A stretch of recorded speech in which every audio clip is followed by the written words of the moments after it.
Israeli troops will remain in the buffer zones they have created in Gaza even after any settlement to end the war, Defense Minister Israel Katz has said, as efforts to revive a January ceasefire agreement faltered. This was Katz in Gaza in December, when he also spoke of creating buffer zones. Israel resumed military operations on March 18, after 2 months of relative calm. This video is said to show them in Gaza, though Reuters was unable to confirm exactly where and when.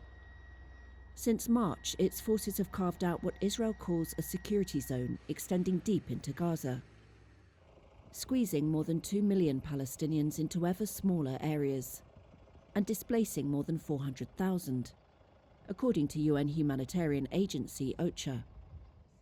While Israeli airstrikes and bombardments have killed at least 1,630 Palestinians in that time, with medical charity MSF saying Gaza has become a mass grave. Palestinian medical authorities said Israeli military strikes across the Gaza Strip killed at least 35 Palestinians on Wednesday alone. This one was on an encampment of displaced people in Khan Yunis. Katz said an Israeli blockade on the delivery of aid into the territory, imposed in early March, would remain. Unlike in the past, Katz said in a statement on Wednesday after meeting military commanders, the IDF is not evacuating areas that have been cleared and seized. He said Israeli forces would stay as a buffer to protect Israeli communities close to Gaza from the enemy, meaning Hamas militants. The Israeli military said it now controls 30% of the tiny Palestinian territory. Israel says its forces have killed hundreds of Hamas fighters, including many senior commanders, since March 18.